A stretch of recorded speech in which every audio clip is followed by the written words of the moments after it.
Kumusta mga kapamilya at kumusta Team Online? Naganap na nga ang Heads of Household Challenge kung saan sina Hyra at Ella ang nanalo. At kasama sa kanilang tungkulin ang mamuno sa panibagong weekly task. Ano kayang mabigat na pagsubok ang haharapin ng Heads of Household at ng housemates para sa linggong ito? Narito, panoorin natin.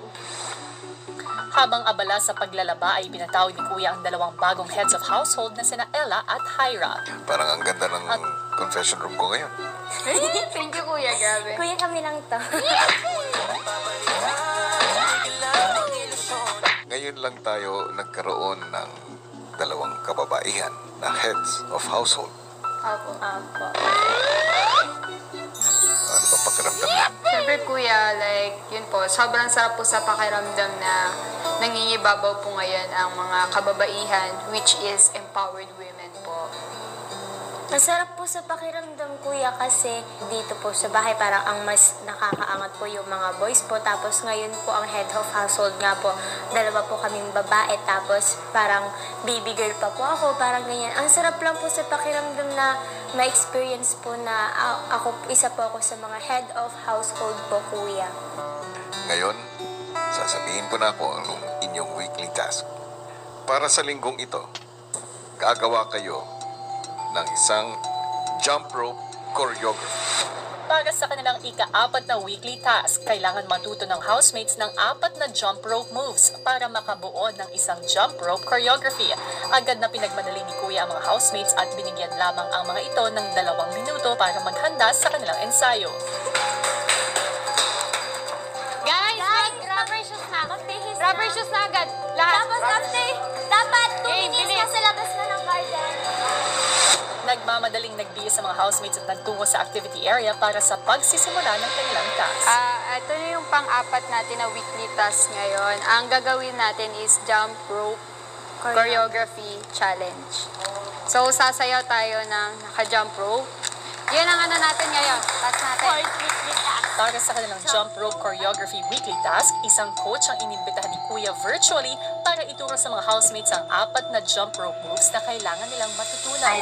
I am Coach Anne, or Angeline po. I am 21 years old.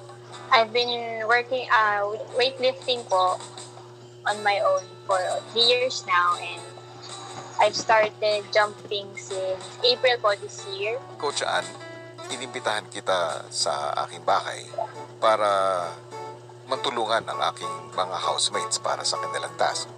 Madali naman po siya ituro, and I'm sure makakuha naman po yun ng housemates in no time. Kaya yun po pinakakailangan sa jump rope is coordination, and benefits po ng jump rope is cardio, and it enhances your endurance po.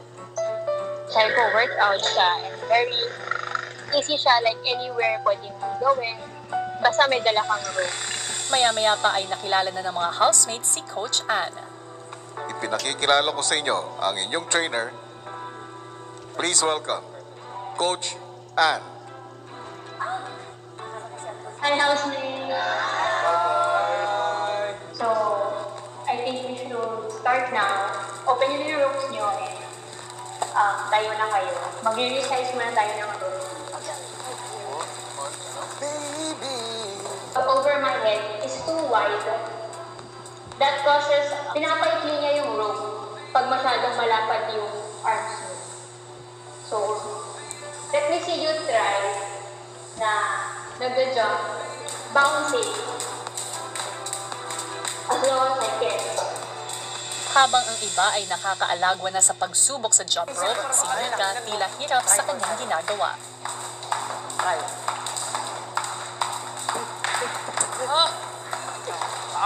Unang itinuro ni Coach Ann ang basic bounce. Basic bounce po is jumping with 2 feet, both feet together.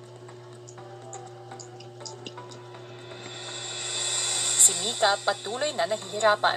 Kaya walang timing, sumasabit sa bahay.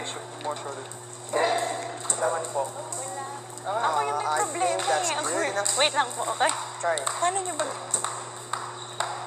Nahirapan po ako kasi nung una pa lang na basic, tapos sunod-sunod pong talon. Tapos hindi ko po talaga magets kung paano po nila nagagawa yung mabilis. Sumunod na itinuro ni Coach Ann ang side swing. Side swing open.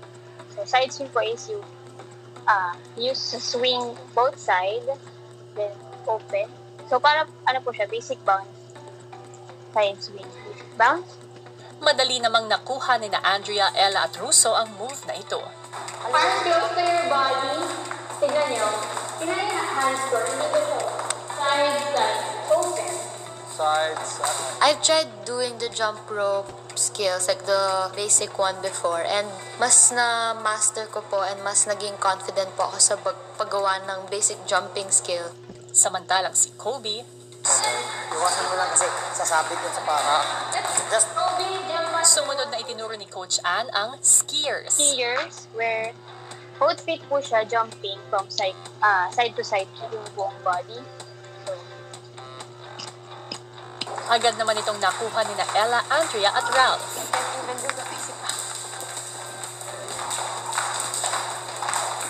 Okay, side to side. Let's go. Si Mika, sinaklolohan na ni Ella. Huwag mo masyado ito yung ano. hand Relax basic lang. and then hand side to side. Relax lang. Yung buho ko talaga. Ang pang-apat na move na itinuro ni Coach Ann ay ang The Winter. This is more on handwork siya. So, swing, swing, open. More on ganun po. Agad naman itong nakuha ni na Aizel, Hyra at Alisa.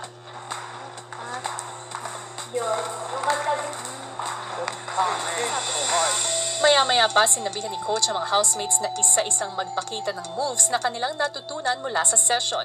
Ngunit dahil agad nilang nakuha ang mga itinuro ni Coach, sina Ella at Aizel ay hindi na pinag-demo pa. Thank you po. Unang nagpakita ng kanyang moves si Hyra. Wow. Galing. Napahanga din ni Russo si Coach at ang kanyang mga housemates. Bakit mo? Nahirapan ka yan. nahirapan ka. Si Russo po, yung kanya po is parang may alam na po siya, may background na po siya sa jump rope. So, sa kanya po, mas napadali po dahil nakakapag-share din po siya sa ibang housemates, nakakapagturo po siya. Sumunod namang nag-demo si Andrea.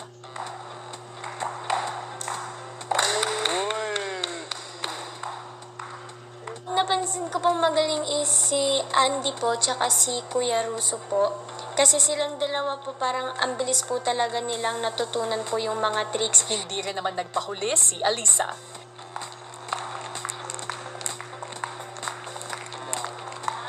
Kaya tama yung bounce. Sina Chico at Kobe halatang hirap pa at kailangan pa ng dagdag na ensayo. Good job. Yan, tama yung bounce mo na ganyan lang. Relax. Good. Relax. Tama yung hand positioning.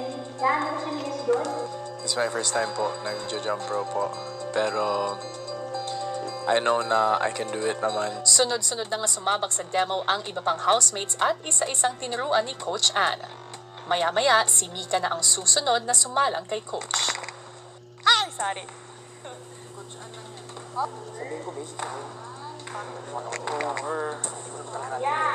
Parang mas napansin ko po na mas kailangan po ako ni Mika. Kaya parang tinutukan ko po siya, kuya, kahit na alam ko pong pagod siya, alam ko pong gustong-gusto niya po talagang matutunan po. Hindi ako makatalo. Pagod na ang Si Chrismar, kabado ring humarap kay Coach. Nag-focus po ako sa basics before stepping. So, here it goes. Relax lang, kaya mo yan. Yung hands mo to wide. Okay Keep po. it close to your body. Yes po. Then, proceed. Yeah, mahirap po siya. Hindi po talaga biro yung jump rope. Parang, noong una po kasi parang, sabi ko parang, ay, madali lang yan kasi gano'n. Tatalon lang ako, iikot ko lang yung rope. So, it was harder than I thought.